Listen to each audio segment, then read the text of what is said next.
Indeed, Anne, and I thought I had a good collection of Kitchenalia. I've been collecting it for a few years. I'll have to get together with Pat and find out his sources. No, we still have some good talkers for you to meet. First of all, I want to say hello to Mary Carr. How are you, Mary? And you were born and bred in and around the area, just 3 miles. In Corriglass. Yeah, it's which about 2.5 miles from Conna. Oh, well, we'll let you off with that.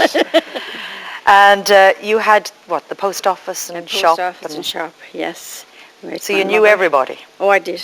And all their business? Oh, their business, well, yes. Fair share.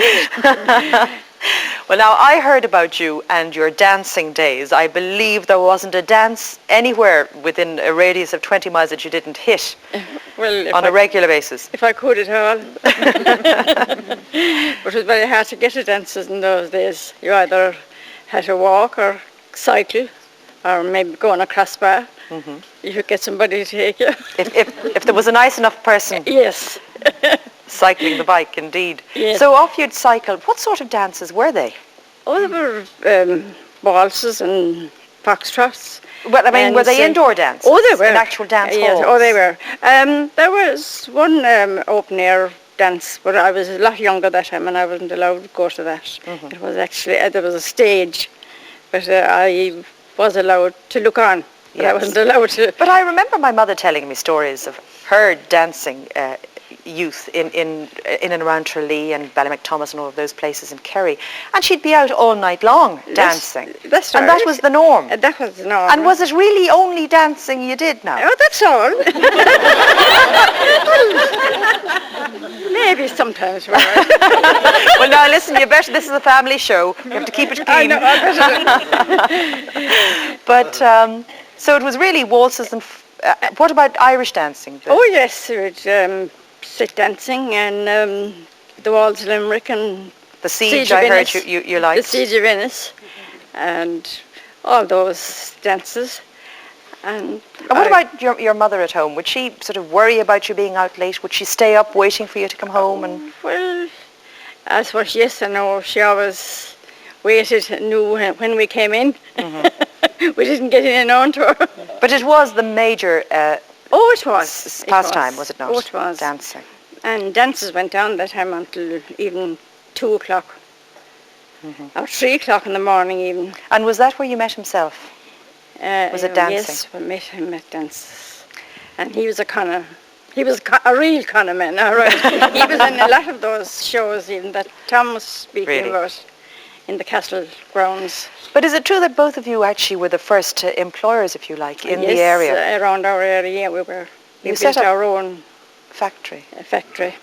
And it's very interesting too, because you started off with rabbits. That's right. And just tell us, you weren't breeding them now. Oh no, people were killing them and we were buying them. So they weren't farmed rabbits, they were these wild rabbits? Oh, they were wild rabbits, yes. And we were shipping them to England and we shipped them first on the fur.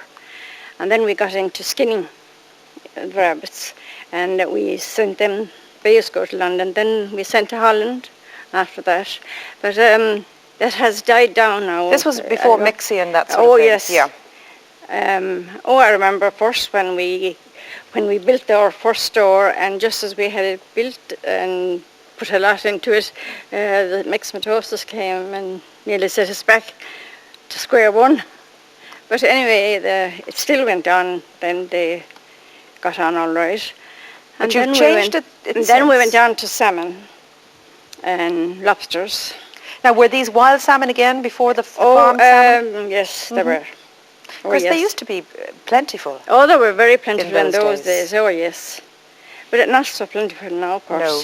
But just tell me, you actually used to freeze the rabbits originally, so were you actually freezing the salmon and shipping those out frozen? Or? Yes, we were sending them fresh with ice on them to London, but then we started... That would have meant you actually transporting them rather rapidly to... very rapidly, Cork, I can tell you. Airport, was it? Yeah, some to when we started sending to the continent, then it was to the airport. But when we were sending to London, it was sending them by train. Well, I heard that when you got into that truck heading towards Cork Airport, that everybody else had to hit the ditch. Is that true? That might be true. So you were Well, well able able to hard work. you were well able to handle the truck. Oh, I was. I had to. And the sons are now I have two sons now in the business. In the business. And they have gone into smoking salmon now, and they have gone into mussels. super. And they're very busy at the moment.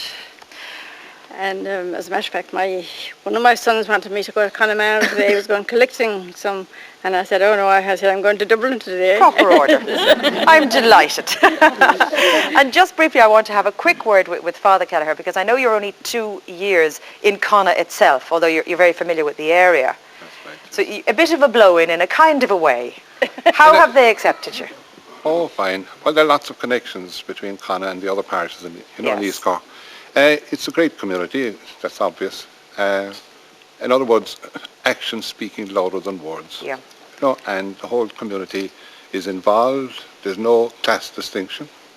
And really and truly, it is Christianity in action, isn't it? Really, when there are so many caring people, especially those who keep the community centre going, and the council, because it's due to them, that they're busy people in their own way, and they're giving a great lot of pleasure Indeed. and real happiness to our senior citizens. And that's what we're all trying to do, really, isn't it? Trying to bring happiness into people's lives. Yes. If we don't look after our senior citizens, we're not worth a curse, really. Well, we wouldn't be there at all, any for them. Yes, exactly. We wouldn't. So it's great. I enjoyed the crack with them, and I think and they enjoyed too.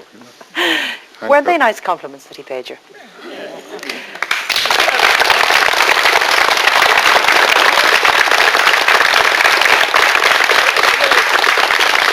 Well, now we have another musical treat for you with the lovely Mary Sheridan de Bruyne, and she's dedicating this song to Uncle Michael Hall, whose birthday was yesterday, and she won't tell me how old he is, but Michael is well known to lots of RTE folk as the driver for the Reardons and Glenroe.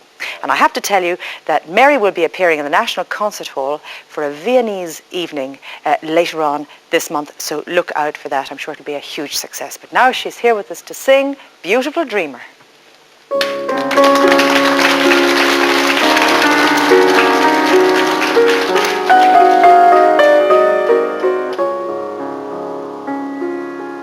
Beautiful dreamer, wake unto me.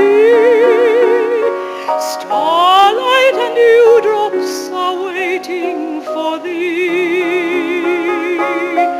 Sounds of the rude world heard in the day, lulled by the moonlight, have all passed away.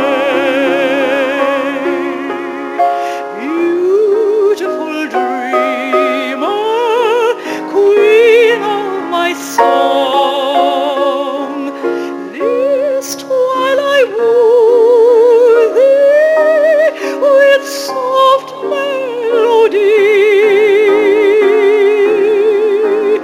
Gone are the cares of life's busy throng. Beautiful dreamer, awake unto me.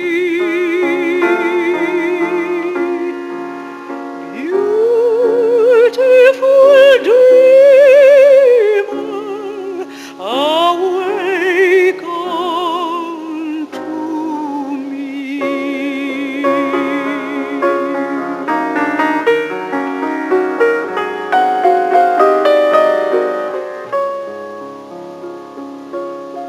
Beautiful dreamer, out on the sea, mermaids are chanting the wild laurel-lee. Over the streamlet, vapors are born, waiting to fade at the bright coming morn.